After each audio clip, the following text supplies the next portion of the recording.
Hi నమస్తే welcome to RV sewing corner Telugu. ఈరోజు నేను 10 ఇయర్స్ పాపకి ఈ మోడల్లో ఇది నీ లెంత్ అంటే నీకంటే కొంచెం పైకి వస్తుందండి ఈ టాప్ అనేది. ఇది మనము ఏజ్ పెరిగే కొద్దీ కూడా మనకి ఇది సెట్ చేసేసుకోవచ్చు. ఆ పైన థ్రెడ్స్ ఇచ్చాను కదా, ఆ థ్రెడ్స్ పైకి కట్టేసేసుకుంటే మనం లెంత్ని బట్టి మన కిందకి జరుపుకుంటా పైకి జరుపుకుంటా స్టిచ్ చేసేసుకోవచ్చు. ఇప్పుడు మనం వీడియోలోకి వెళ్దామండి. ఇదిగో ఫస్ట్ నేను ప్యాంట్ కటింగ్ చూపిస్తున్నానండి. అంటే ప్యాంట్ మన దగ్గర పాత ప్యాంట్ ఉంటుంది కదా, ఆ ప్యాంట్ మెజర్మెంట్స్ తోటి ఎలా మనం మార్కింగ్ చేసుకోవాలో, ఎలా కట్ చేసుకోవాలో చూపిస్తున్నానండి. చూడండి, ఇప్పుడు మనం ప్యాంట్ ఎలా ఉందో ఆ ప్యాంట్ దగ్గర ఈ పిస్తా ఉంటుంది కదా, ఆ పిస్తా దగ్గర పట్టుకోవాలన్నమాట. ఆ పిస్తా దగ్గర పట్టుకొని ఇదిగోండి ఇలా పెట్టుకున్నాం కదా, ఇలా పెట్టుకున్నప్పుడు పిస్తా దగ్గర వచ్చింది కదా, ఆ పిస్తా దగ్గర పాయింట్ దగ్గర కాకుండా ఖర్చులతో కలిపి ఒక 1.5 ఇంచ్ కానీ ఒక 1 ఇంచ్ కానీ ఖర్చుతో పెట్టేసేసుకొని అక్కడ వరకు ఒకటి అయింది. మళ్ళీ ఇంకోటి ఇలా తీసుకుంటే ఇది ఇప్పుడు ఇది రెండు ఫోల్డింగ్స్ అయినాయి అనమాట. ఈ 2 ఫోల్డింగ్స్ని ఇప్పుడు ఇది డబల్ ఫోల్డింగ్ మీద ఉందన్నమాట. ఇది డబల్ ఫోల్డింగ్ మీద ఉంటే అంటే ప్యాంట్ ఫుల్ క్లాత్ వచ్చేసింది ఇక్కడ వరకు. ఈ వచ్చిన క్లాత్ని మనము ఇప్పుడు ప్యాంట్ ఎన్ని ఫోల్డింగ్స్ మీద ఉంది, 4 ఫోల్డింగ్స్ మీద ఉంది కదా, అంటే డబల్ ఫోల్డింగ్ అంటే 4 వరుసలు వస్తాయి అన్నమాట. ప్యాంట్లో 4 వరుసలు వస్తాయి.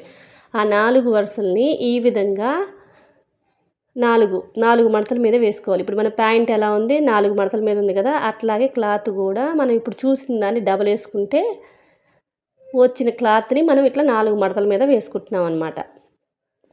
అర్థమైందా? ఇప్పుడు ప్యాంట్ మనం ఫోల్డ్ చేసినప్పుడు 4 మడతలు వస్తాయండి. అదేవిధంగా మనం క్లాత్ను కూడా ఈ విధంగా ఫోల్డ్ చేసుకోవాలి. నేను కొత్త వాళ్ళ కోసం చూపిస్తున్నానండి.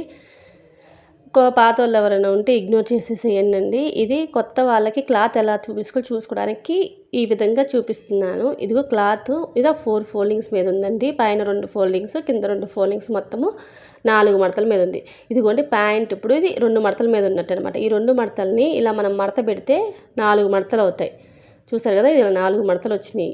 ఈ 4 మడతల్ని మనము క్లాత్ మీద పెట్టేసేసి ఇదిగో ఫోల్డింగ్ వైపు పెట్టేసేయాలన్నమాట. ఫోల్డింగ్ వైపు పెట్టేసేయాలి. క్రోచెట్ అనేది ఓపెన్ వైపు పెట్టేసుకోవాలి. అంటే పిస్తా అంటారు కదా, ఆ పిస్తా అనేది ఓపెన్ సైడ్ పెట్టుకోవాలన్నమాట. పెట్టేసుకున్న తర్వాత ఈ మామూలుగా ఏ ప్యాంట్ సైజ్ అయినా సరే ఇదే విధంగా మనం చేసుకోవాలన్నమాట. ఏ ప్యాంట్ అయినా సరే ఇదే విధంగా మార్కింగ్ చేసుకోవాలి. పైన బెల్ట్ కోసం ఒక 2 ఇంచెస్ పెట్టేసేసుకొని ఇలా మార్కింగ్ చేసుకోవాలి. ఇప్పుడు మనము ఇది చిన్నపిల్లలది కాబట్టి అంత సైజు రాదు కాబట్టి మనకి క్లాత్ని కూడా మనం ఎలా అడ్జస్ట్ చేసుకోవాలో కూడా ఒకసారి చెక్ చేసుకోవాలన్నమాట. ఇప్పుడు మనం ప్యాంట్ని నీట్గా ఎక్కడ ఫోల్డింగ్స్ లేకుండా నీట్గా సర్దుకోవాలి. అంటే కొత్త వాళ్ళ కోసం చెప్తున్నానండి. బోర్ కొట్టే వాళ్ళైతే స్కిప్ చేసేసేయండి. ఈ విధంగా మన ప్యాంట్ ఎలా అయితే ఉందో యాజ్ ఇట్ ఈజ్గా మనం మడతేసినప్పుడు అదే విధంగా మనము ఇలా పెట్టుకోవాలి. ఇప్పుడు ఇక్కడ పిస్తా ఉంది కదా, పిస్తా కంటే ఒక 1.5 ఇంచ్ ఖర్చు తీసుకోవాలన్నమాట. పిస్తా కంటే ఒక 1.5 ఇంచ్ ఖర్చు తీసుకుని ఈ విధంగా కిందకి డ్రా చేసేసుకోవాలి. ఇది నాకు స్ట్రెచబులేనండి, అది కాటన్ కాబట్టి ఇది కూడా వెడల్పు ఎక్కువ ఉంది కాబట్టి నేను 1.5 తీసుకుంటున్నాను. కావాలంటే మీరు 2 ఇంచెస్ కూడా తీసుకోవచ్చు. ఈ విధంగా మనము లెగ్ దగ్గర చూపిస్తున్నానండి. ఇక్కడ కింద ఖర్చు అనేది ఇంకా మీ ఇష్టం అండి. కొంతమంది 1 ఇంచ్ తీసుకుంటారు. ఇప్పుడు నేను ఇక్కడ 1 ఇంచ్ ఉంది కదా, కొంతమంది 1 ఇంచ్ తీసుకుంటారు, కొంతమంది 1.5 ఇంచ్ కూడా తీసుకుంటారనమాట. ఇప్పుడు నేను దీనికి ఒక 1.5 ఇంచ్ ఖర్చు తీసుకుంటాను అనమాట. ఇప్పుడు ఇది ఫోల్డింగ్ వైపు పెట్టానండి. చూడండి, ఇది ఫోల్డింగ్ వైపు పెట్టాను. ఈ విధంగా నేను ఫోల్డింగ్ వైపు పెట్టి మార్కింగ్ చేసుకుంటున్నాను. ఇప్పుడు నేను దీన్ని 1.5 ఇంచ్ దగ్గర మార్కింగ్ పెట్టుకుంటున్నాను. అంటే కాళ్ళు వెడల్పు వచ్చేసి 1.5 ఇంచ్ ఖర్చుతోటి మనం ఫోల్డ్ చేసి డబల్ ఫోల్డ్ చేసి స్టిచ్ చేసుకోవాలి కాబట్టి నేను ఒక 1.5 ఇంచ్ ఖర్చు తీసుకుంటున్నాను. పిస్తా దగ్గర ఉన్న పిస్తా దానికంటే ఒక 1.5 ఇంచ్ పక్కకి తీసుకుంటున్నాను. అంటే మరీ పట్టేసినట్టు ఉండకూడదు కదా, అందుకని కొంచెం 1.5 ఇంచ్ అటు పక్కకి ఇంకొక 1 ఇంచ్, అంటే మొత్తం 2.5 ఇంచెస్ దగ్గర మార్కింగ్ పెట్టుకున్నాను. పైన 2.5 ఇంచెస్ దగ్గర మార్కింగ్ పెట్టుకొని ఇప్పుడు మనం 1.5 ఇంచ్ తీసుకున్నాం కదా పిస్తా దగ్గర నుంచి, ఆ 1.5 ఇంచ్ ఎంత ఉందో అక్కడ వరకు స్ట్రైట్గా లైన్ డ్రా చేసుకుంటున్నానండి. ఇప్పుడు ప్యాంట్ పొడవు ఎంత ఉందో అంతవరకు మార్కింగ్ తీసేసుకొని ప్యాంట్ తీసి పక్కన పెట్టేసేసాను. ఇప్పుడు నేను ప్యాంట్ బెల్ట్ తీసుకోలేదండి, ఓన్లీ ప్యాంట్ పొడవు వరకే మార్కింగ్ చేసుకున్నాను. ఇది ప్యాంట్ పొడవు వరకే మార్కింగ్ అనమాట. ఇప్పుడు మనము పిస్తా నుంచి 1.5 ఇంచ్ తీసుకున్నాం కదా లూజు, ఆ లూజు ఎంతైతే ఉందో అంతది స్ట్రైట్గా నడుము వరకు డ్రా చేసుకుంటున్నాను స్ట్రైట్గా. ఆ తర్వాత అటుపక్క 1 ఇంచ్ ఉంది కదా, ఆ 1 ఇంచ్కి కరువు తీసుకుంటున్నాను. 1 ఇంచ్కి పిస్తా కరువు వచ్చింది కదా, ఆ కరువు 1 ఇంచ్కి కరువు తీసుకున్నాను అనమాట. ఇప్పుడు నేను బెల్ట్ కోసం వచ్చేసి 1.5 ఇంచెస్ దగ్గర మార్కింగ్ పెట్టుకుంటున్నాను. ఇప్పుడు బెల్ట్ మనం పైన ఎలాస్టిక్ వేస్తున్నాం అనమాట దీనికి, అందుకని బెల్ట్ కోసం వచ్చేసి 1.5 ఇంచులు బెల్ట్ కోసం 1.5 ఇంచెస్ దగ్గర నేను ఇలా స్ట్రైట్గా లైన్ డ్రా చేసుకున్నానండి. క్రోచెట్ దగ్గర ఒక 1 ఇంచ్ బయటికి డ్రా చేసుకున్నాను. క్రోచెట్ నుంచి బయటికి డ్రా చేసుకొని ఇప్పుడు యాజ్ చీజ్కి మనం ఎలా అయితే మార్కింగ్ క్రోచెట్ దగ్గర నుంచి 1 ఇంచ్ మార్కింగ్ చేసుకున్నాం, మనం ఎలా అయితే మార్కింగ్ చేసుకున్నానో అదే విధంగా కట్ చేసుకుంటున్నాను. చూడండి, మీకు మార్కింగ్ కనిపించకపోతే ఇప్పుడు నేను కట్ చేసేటప్పుడైనా మీకు మార్కింగ్ అనేది క్లియర్గా కనిపిస్తుంది. క్రోచెట్ దగ్గర 1.5 ఇంచ్ లూజ్ తీసుకున్నాను. ఆ 1.5 దగ్గర నుంచి ఒక 1 ఇంచ్ కరువు కోసం పక్కకి డ్రా చేసుకున్నాను. ఈ విధంగా డ్రా చేసుకొని ఇక్కడ కరువు తీసేసేసుకొని యాజ్ ఈజ్గా మనం పైన నడుము దాకా ఎలాస్టిక్ కోసం మనం బ్యాండ్ తీసుకున్నది ఆ బ్యాండ్ వరకు మనం కట్ చేసేసుకోవాలి. ఇదిగో కట్ చేసేసుకున్న తర్వాత విడిగా అయితే 10 ఇయర్స్ పాపకి లెంత్ వచ్చేసి 31 ఇంచెస్ అండి. బెల్ట్ కాకుండా 31 ఇంచెస్, ఆ బెల్ట్ యాడ్ చేసుకుంటే 36 ఇంచెస్ వరకు పొడవు సరిపోయిద్దండి. కింద క్రాచెట్కి ఏమో ఒక 12 ఇంచెస్ క్రాచెట్ తీసుకోండి. క్రాచెట్ లెంత్ 12 ఇంచెస్ దగ్గర క్రాచెట్ లెంత్ తీసుకొని అక్కడ 1.5 ఇంచ్ కరువు తీసుకుంటే సరిపోతుంది. అంటే టేప్ కొలతలు అయితే అలా సరిపోతుందండి. ఈ విధంగా మనం పైన బెల్ట్కి ఒక 2 ఇంచెస్ 1.5 ఇంచెస్ 2 ఇంచెస్ తీసుకుంటాం. దాన్ని ఇలా ఫోల్డ్ చేసేసుకోవాలి. ఫోల్డ్ చేసుకొని స్టిచ్ చేసుకోవాలి. స్టిచ్ చేసుకునే ముందు మనం ఏం చేయాలి అంటే మనము కింద వైపు ఈ విధంగా ఫోల్డ్ చేసేసుకోవాలి. దానికి సపరేట్గా ఫోల్డ్ చేసేసుకోవాలన్నమాట. ఫోల్డ్ చేసుకున్న తర్వాత ఇప్పుడు మనం దీన్ని ఒకసారి ఓపెన్ చేసేసి 2 లేయర్స్, ఇది 4 లేయర్స్ మీద ఉంది కదా, ఒక డబల్ లేయర్ని ఓపెన్ చేసాము. ఇప్పుడు డబల్ లేయర్ ఓపెన్ చేసినప్పుడు 2 పార్ట్స్ వస్తున్నాయి. ఈ 2 పార్ట్స్కి ఫస్ట్ మనము బార్డర్ జాయిన్ చేయకుండా ఫస్ట్ ఇటువైపు నుంచి వచ్చినాయి కదా, ఈ ఇటువైపు క్రాచెట్ లైన్ని స్టిచ్ చేసుకోవాలి. మళ్ళీ సెకండ్ వైపు ఉన్న క్రాచెట్ లైన్ని 2 ఈక్వల్గా పెట్టేసేసుకొని స్టిచ్ చేసేసుకోవాలి. ఈక్వల్గా స్టిచ్ చేసిన తర్వాతే మనము బ్యాండ్ అంటే ఎలాస్టిక్ బ్యాండ్ ఉంది కదా 2 ఇంచెస్, అది ఫోల్డ్ చేసేసుకోవాలి. తర్వాత ఈ రెండింటిని ఇలా లేపినట్లయితే 2 ఈక్వల్గా ఎదురెదురు వస్తాయండి. ఎదురు వచ్చిన తర్వాత మనము కింద వైపు అదే ఏ కాలు కాకాలు జాయిన్ చేసేసుకోవాలన్నమాట. ఈ విధంగా ప్యాంట్ స్టిచ్చింగ్ అయిపోతుందండి. కటింగ్ స్టిచ్చింగ్ అయిపోయింది. ప్యాంట్ కటింగ్ స్టిచ్చింగ్ అయిపోయిన తర్వాత ఇదిగో ఈ విధంగా వచ్చిందండి. ఇది 10 ఇయర్స్ పాపకి సరిపోతుంది. ఇప్పుడు మనము పైన టాప్ పార్ట్ ఉంది కదా, ఆ టాప్ పార్ట్ని ఎలా కట్ చేసుకోవాలో చూపిస్తున్నాను. ఈ టాప్ పార్ట్ కట్ చేసే ముందు మీకు ఏం చెప్పాలనుకుంటున్నానంటే మామూలుగా మనము టాప్ ఎలా అయితే కట్ చేసుకుంటామో ఇప్పుడు నేను చూపించిన మోడల్ కాకుండా విడిగా మోడల్ ఎలా కట్ చేసిన తర్వాత మీరు ఇది ఎలా కట్ చేసుకోవాలి, ముందు మామూలు నార్మల్గా కట్ చేసేది చూపిస్తున్నాను. అంటే మన హ్యాండ్స్ అవి జాయిన్ చేసి చూపిస్తాం కదా, ఫస్ట్ ఆ కటింగ్ చూపిస్తాను. ఆ కటింగ్లో నుంచి ఇప్పుడు మనం కావాల్సిన కటింగ్ ఎలా చేసుకోవాలి అనేది చూపిస్తాను అనమాట. అర్థమైందా? నార్మల్గా మనము టాప్ పార్ట్ ఎలా కట్ చేసుకుంటామో అలాగే కట్ చేసి తర్వాత ఇవి ఎలా జాయిన్ చేసుకోవాలి, ఎలా కట్ చేసుకోవాలి ఈ మోడల్ని అనేది కూడా చూపిస్తానండి. ఇప్పుడు నేను టాప్ లెంత్ వచ్చేసి 20 ఇంచెస్ దగ్గర మార్కింగ్ పెట్టుకుంటున్నాను. అదేవిధంగా ఇంకొక దగ్గర కూడా 20 ఇంచెస్ దగ్గర మార్కింగ్ పెట్టుకుంటున్నాను పాయింట్ దగ్గర. ఎందుకంటే తర్వాత మన లైన్స్ తీసినప్పుడు స్ట్రైట్గా వస్తాయని. షోల్డర్ అనేది మామూలుగానే 5 ఇంచెస్ షోల్డర్ తీసుకుంటున్నానండి.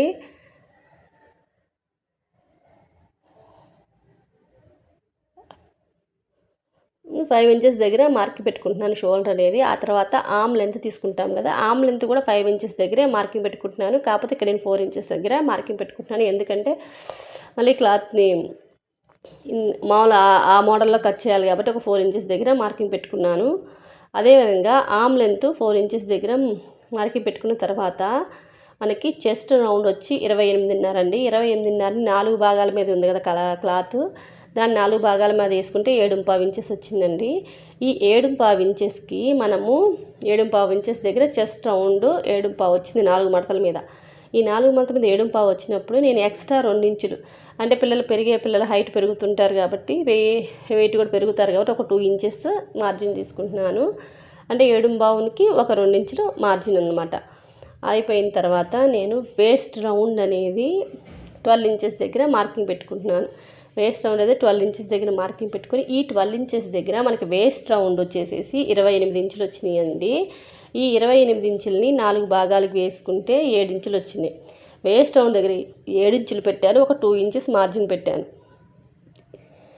ఇప్పుడు వేస్ట్ రౌండ్ అయిపోయింది, చెస్ట్ రౌండ్ అయిపోయింది అనమాట. ఇప్పుడు 2 కలిపి 7 ఇంచెస్, ఒక 2 ఇంచెస్ మార్జిన్ తీసుకున్నాను వేస్ట్కి. ఇప్పుడు మనము మార్కింగ్ చేసేసుకుందాం. ఎక్కడి నుంచి, చెస్ట్ దగ్గర నుంచి వేస్ట్కి, వేస్ట్ నుంచి ఇది ఏ లైన్ కుర్తీ కూడా మీరు ఈ విధంగానే కట్ చేసుకోవచ్చండి పిల్లలకి ఒకటేసారి. ఏ లైన్ కుర్తీ కూడా ఈ విధంగానే కట్ చేస్తారనమాట. పెద్దోళ్ళదైనా చిన్నోళ్ళదైనా ఇట్లానే కట్ చేసుకుంటారు. కాకపోతే పెద్దోళ్ళకి వేస్ట్ రౌండ్ దగ్గర 15 ఇంచెస్ దగ్గర తీసుకున్నారు, వీళ్ళకేమో 12 ఇంచెస్ దగ్గర మార్కింగ్ పెట్టుకుంటాం అనమాట, అంతే తేడా. ఇప్పుడు ఇట్లా పెట్టేసుకున్న తర్వాత మనము ఇది ఆమ్ రౌండ్ తీసుకుంటున్నానండి, ఆమ్ కరువు. ఈ కరువు తీసుకుంటున్నాను. ఈ కరువు కూడా మీరు మామూలుగా చెక్ చేసుకోవాలి అనుకుంటే మన చంక రౌండ్ ఎంత అయితే వస్తుందో నార్మల్గా ఆ కటింగ్ కాబట్టి ఆ కటింగ్ లాగా మీకు రౌండ్ ఎంత వచ్చిందో ఆ రౌండ్ వచ్చిందో లేదో ఒకసారి చెక్ చేసుకోండి. చెక్ చేసుకున్న తర్వాత మనం ఇప్పుడు నార్మల్ టాప్కి ఇప్పుడు 3 ఇంచెస్ నెక్ తీసుకున్నాం అనుకోండి. ఒక 3 ఇంచ్ విడిగా అయితే 5 ఇంచెస్, 4 ఇంచెస్ వరకు 5 ఇంచెస్ వరకు తీసుకోవచ్చండి ఈ ఏజ్ పిల్లలకి. నెక్ విడ్త్ 2 ఇంచెస్ దగ్గర మార్కింగ్ పెట్టుకుంటున్నాను. ఇప్పుడు 2 ఇంచెస్ మార్కింగ్ని 3 ఇంచెస్ దగ్గర ఇలా స్ట్రైట్గా డబ్బాలాగా డ్రా చేసుకుని ఈ డబ్బాలో మీకు కావాల్సినటువంటి నెక్ షేప్ని డ్రా చేసేసుకోవచ్చు. కాకపోతే మనం కట్ చేసేది ఈ మోడల్ కాదు కాబట్టి ఇప్పుడు మనం కట్ చేయాల్సింది ఏంటి అంటే పైన మనకి కట్టుకోవడానికి థ్రెడ్స్ లాగా వచ్చినాయి కదా, ఆ థ్రెడ్స్ని పెట్టుకోవాలంటే ఎలా కట్ చేసుకోవాలి అనేది కూడా మనం చూసుకోవాలన్నమాట. అంటే షోల్డరు ఆమ్ రౌండ్ ఇంత అవసరం లేదనమాట మనకి. అదేవిధంగా నెక్ కూడా సపరేట్గా తీయాల్సిన అవసరం లేదు. ఇప్పుడు మనం 3 ఇంచెస్ దగ్గర మార్కింగ్ పెట్టుకున్నాం కదా, ఆ 3 ఇంచెస్ దగ్గర నుంచి స్ట్రైట్గా లైన్ డ్రా చేసేసుకోవాలి. ఇంక పైది లేదనమాట, ఈ పైది లేదు, ఓన్లీ 3 ఇంచెస్ దగ్గర ఇక్కడి నుంచి ఇక్కడికి ఇది ఈ విధంగా పెట్టేసేసుకున్నట్టయితే మనం ఏ సైజ్, నేను ఎందుకు ఇలా చూపిస్తున్నా అంటే మనం ఏ సైజు వాళ్ళకైనా ఈజీగా ఎలా స్టిచ్ చేసుకోవాలి, ఎలా కట్ చేసుకోవాలి అని తెలియడానికి అని చెప్పి ఇప్పుడు నార్మల్ టాప్ దగ్గర నుంచి ఈ టాప్ని ఎలా కట్ చేయాలో అని చూపిద్దామని. అంటే మీకు చంక రౌండ్ ఎలా తీసుకోవాలి అవన్నీ తెలియాలి అని చెప్పి నేను ఈ విధంగా చూపిస్తున్నాను. ఇలా చూపిస్తే మీకు ఏ సైజ్ అయినా సరే మీరు ఈజీగా కట్ చేసుకోగలుగుతారనమాట. అంటే ఎందుకు మరి కొంతమందికి 2.5 సంఖ తీసుకున్నారు, కొంతమందికి 3.5 తీసుకుంటారు. అలా కన్ఫ్యూజన్ లేకుండా మనము ఈ విధంగా మన నార్మల్ టాప్ ఎలా కట్ చేసుకుంటామో అదే విధంగా కట్ చేసుకొని మనకి ఏ మోడల్ కావాలన్నా ఈ విధంగానే చేసినట్లయితే, అది ఒక పేపర్ మీద ట్రై చేసినట్లయితే మనం ఈజీగా ఏ మోడల్ అయినా ఈజీగా కట్ చేసుకొని స్టిచ్ చేసుకోగలుగుతాము. ఇప్పుడు దీనికి ఒక 1.5 ఇంచు కింద ఒక 1.5 ఇంచ్ కట్ చేసుకోవాలండి. లేకపోతే మొత్తం సైడ్ అంతా కిందకి ఎగుడు దిగుడుగా ఉంటాయి అనమాట. ఇట్లా కట్ చేసుకుంటే ఒక అంబ్రెల్లా షేప్ లాగా వచ్చింది అనమాట. అంటే కింద నుంచి ఒక 1.5 ఇంచ్ కట్ చేసుకోవాలి. ఇక్కడ ఇది వేస్ట్ దగ్గర మనకి మార్కింగ్ పెట్టుకుంటే ఏంటంటే స్టిచ్ చేసుకునేటప్పుడు మనకి ఆ మార్కింగ్ దగ్గర కరువు తీసుకోవడానికి ఈజీగా ఉండిద్ది, షేప్ అనేది కరెక్ట్గా వస్తుంది. మళ్ళీ మరి ప్రతిసారి వేస్ట్ రౌండ్ 12 ఇంచెస్ దగ్గర ఉందా లేదా అని ఒకసారి మళ్ళీ చెక్ చేసుకుని ఎన్ని చేసుకోవాల్సిన అవసరం ఉండదన్నమాట. అందుకే మార్కింగ్ పెట్టుకుంటే ఎక్కడైనా సరే చంక దగ్గర ఒక మార్కింగ్ పెట్టుకుంటే స్టిచ్ చేసేటప్పుడు ఖర్చు అక్కడ వరకే ఉంది అని తెలుసుకోవడానికి మనం మార్కింగ్ పెట్టుకుంటాం. ఈ విధంగా మార్కింగ్ పెట్టుకుంటే మనం స్టిచ్ చేసేటప్పుడు చాలా ఈజీగా ఉంటుంది. మళ్ళీ ప్రతిసారి 2 ఇంచెస్ దగ్గర నడుము నెక్ అన్నీ చెక్ చేసుకోవాల్సిన అవసరం లేదు. ఇప్పుడు చూడండి స్ట్రైట్గా వచ్చింది కదా, ఈ స్ట్రైట్గా వచ్చిన దగ్గరే మనం చెప్పిన స్ట్రిప్స్ అనేవి జాయిన్ చేసుకోవాలి. ఇప్పుడు ఇది 2 లేయర్స్ మీద ఉంది. పైదానికి 2 స్ట్రిప్స్ కావాలి, కింద దానికి ఒక 2 స్ట్రిప్స్ కావాలి. అంటే మొత్తం 4 కావాలి. మరి 4 కావాలి అనుకున్నప్పుడు నేను ఇప్పుడు దీని వెడల్పు అనేది 3 ఇంచులు తీసుకుంటున్నానండి. 3 ఇంచెస్ వెడల్పుతోటి ఒక 30 ఇంచెస్ పొడవుతో తీసుకుంటున్నానండి. కింద ఫోల్డింగ్ మీద ఉందండి అది, కాబట్టి 30 ఇంచులు. అంటే నేను 40 ఇంచెస్ తీసుకున్నాను కానీ మరి ఎక్కువ అనిపించింది. కంటే కొంచెం మీరు పొడవు తీసుకున్నా కానీ పాప పొడవు పెరిగే కొద్దీ మనము ఈ స్టిప్స్ పెద్దది తీసుకోవడం వల్ల చూడటానికి నీట్గా అనిపిస్తుంది. అదేవిధంగా పొడవుగా ఉండడం వల్ల మన సైజు పెరిగే కొద్దీ కూడా నెక్ అనేది కొంచెం కింద దిగుతా పైకి మనము ఇలా నాట్ వేసేసుకోవచ్చు. అదేవిధంగా ఇది మొత్తాన్ని నేను లైనింగ్ మీద కూడా పెట్టి చూపిస్తున్నానండి. లైనింగ్ మీద పెట్టిన తర్వాత 4 ఫోల్డింగ్స్ మీద వేసుకున్న తర్వాత కింద ఒక 1.5 ఇంచు లైనింగ్ అనేది ఎప్పుడైనా సరే మెయిన్ ఫ్యాబ్రిక్ కంటే ఒక 1.5 ఇంచు 2 ఇంచెస్ పైకి ఉంటేనే బాగుంటుందండి. ఆ విధంగా 4 లేయర్స్ మీద పెట్టేసేసుకొని ఈ విధంగా మొత్తాన్ని కట్ చేసుకుంటున్నాను. నేను ఓన్లీ టాప్ పార్ట్కి లైనింగ్ వేస్తున్నానండి, కింద పార్ట్కి లైనింగ్ వేయలేదు. ఇదిగోండి కట్ చేసిన తర్వాత లైనింగ్ పార్ట్ ఇలా వచ్చింది. ఇప్పుడు మీరు లైనింగ్ పార్ట్కి కూడా కింద వైపు ఇలా కరువు తీసుకోవాలి. అంటే ఒక 1 ఇంచు 1.5 ఇంచు కరువు తీసుకుంటే మీకు అనేది అంబ్రెల్లా ఉంటుంది. అదే కాక కిందకి సైడ్కి కోపుల్లా కిందకి ఏలాడుతున్నట్టు ఉండవన్నమాట. ఇప్పుడు మనం ఇదే విధంగా వదిలేయకుండా నేను కింద వైపు కూడా ఫ్రిల్స్ పెడుతున్నాను. మీరు పిక్లో చూసినట్లుంటే, మీరు ఆ పిక్లో చూసినట్లయితే కింద వైపు నేను ఫ్రిల్స్ పెట్టాను కదా, ఈ ఫ్రిల్స్కి ఏంటంటే మనం పైన క్లాత్ ఎంతైతే ఉందో ఆ క్లాత్కి డబల్ తీసుకోవాలి. అంటే పైన ఒక 20 ఉందనుకో, మనం 40, పైన క్లాత్ 20 ఉంటే మనం 40 ఇంచెస్ క్లాత్ తీసుకోవాలండి. ఆ 40 ఇంచెస్ క్లాత్ని మనం ఈ విధంగా కిందంతా ఫ్రిల్స్ పెట్టేసేసుకోవాలన్నమాట. నేను ఈ ఫ్రిల్స్ పైన ఫోల్డ్ చేశాను, కింద ఫోల్డ్ చేసేసేసి ఈ ఫ్రిల్స్ పెట్టానండి. ఇది కూడా పైన స్ట్రిప్స్ ఎలా చేయాలి అంటే, ఇప్పుడు మనం 30 ఇంచెస్ క్లాత్ తీసుకున్నాం కదా, ఆ 30 ఇంచెస్ క్లాత్ని ఇలా వెనక వైపుకి తిప్పేసేసి ఈ విధంగా ఫోల్డ్ చేసేసుకొని స్టిచ్ చేసేసుకోవాలి. ఆ తర్వాత మనము దేనైనా పెట్టి తిప్పేసుకోవాలన్నమాట.